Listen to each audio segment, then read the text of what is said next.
Dan pemirsa, berikut kami hadirkan informasi singkat mengenai siapa sebetulnya Marwarar Sirait, pemirsa.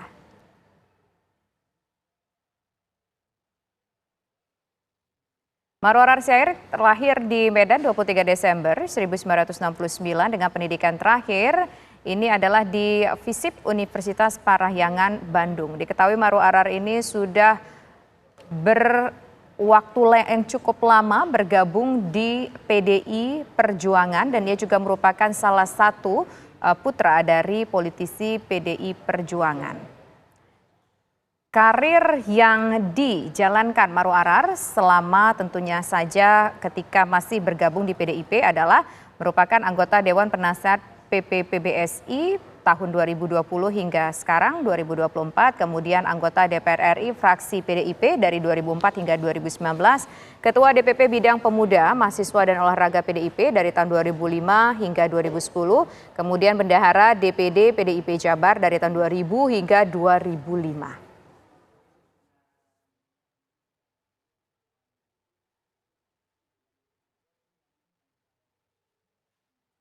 Dan kemarin ini kita sudah melihat seperti apa sejarah singkat ataupun sepak terjang dari Marwarar Sirait selama menjadi bagian dari PDIP.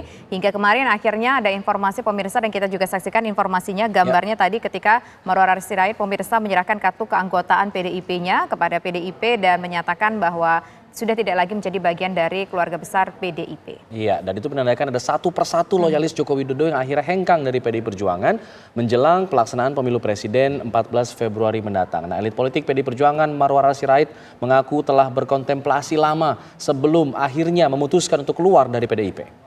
Langkah Marwarar ini pemirsa seakan mengikuti jejak Budiman Sujatmiko yang lebih dulu melepaskan diri dari PDIP. Apakah langkah Marwarar ini merupakan tekanan politik yang sedang ditujukan kepada PDIP menjelang pemilu yang semakin dekat? Lalu bisakah PDIP ini membalikkan tekanan politik ini pemirsa atau akan terus tertekan hingga pemilu nanti? Untuk membahasnya telah bergabung bersama kami ada pengamat politik yaitu ada Bang Slamet Ginting, kemudian juga ada pengamat politik juga, yaitu sudah bergabung bersama kita ada dua pengamat politik. Kita akan melihat sudut pandang yang kira-kira samakah atau mungkin ada sudut pandang yang berbeda. Itu ada Mas Ahmad Khoirul Umam dan juga kami tentu mengundang pihak dari PDIP pemirsa untuk berdiskusi pada sore hari ini dan juga kami tengah menunggu Bang Marwarar Sirait untuk bergabung bersama kami secara virtual. Nah, pertama kita akan menuju terlebih dahulu kepada Bang Slamet Ginting. Bang Slamet, kalau menurut Anda apa sih alasannya yang paling utama Marwarar ini memutuskan untuk hengkang dari PDIP dan ada satu kalimat yang cukup menarik bahwa saya mengikuti jejak Presiden Joko Widodo. Bang Slamet. Ya, sebenarnya faksi itu sudah mulai terjadi ketika sebelum pemilihan umum tahun 2014 lalu, ketika kemudian Jokowi tampil sebagai presiden, maka ada dua tokoh di dalam tubuh PDIP antara Ketua Umum Megawati dan juga Presiden Jokowi.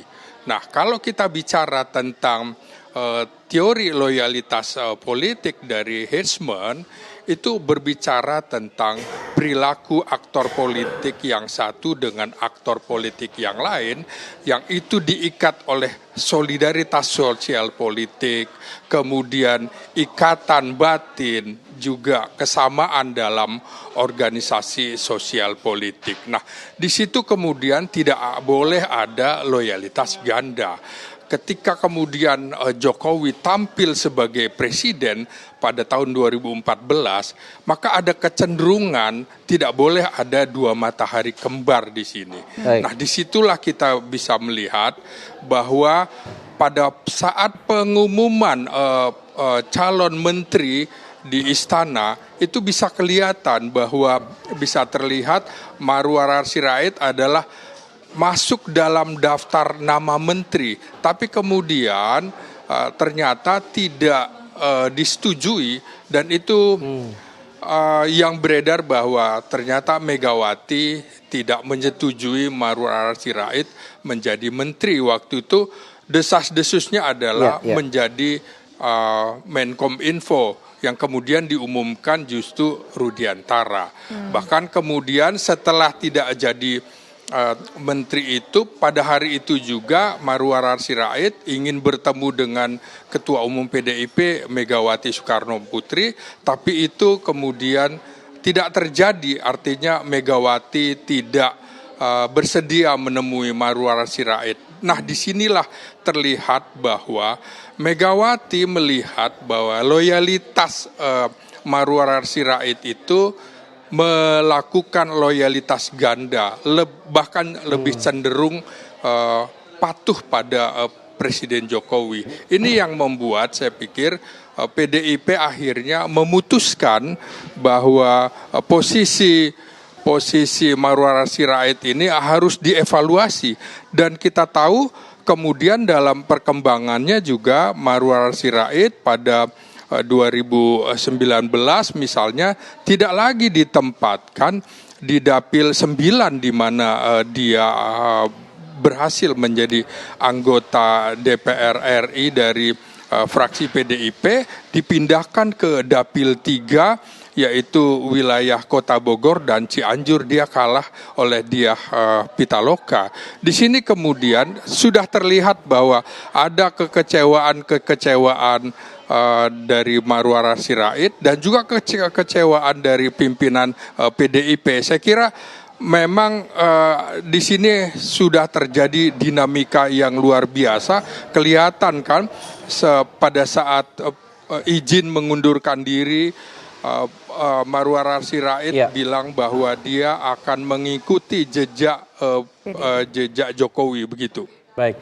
Lalu, Mas Umam, apakah kemudian faksi yang disebutkan sudah terjadi lama ini antara loyalis Jokowi dengan PDIP itu sudah, apakah ini merupakan yang diperlihatkan oleh Marwarar ini hanyalah puncak dari gunung es atau sebenarnya di bawahnya masih banyak? Nanti dijawab setelah jeda ya, Mas Umam ya. Kami kembali saat lagi.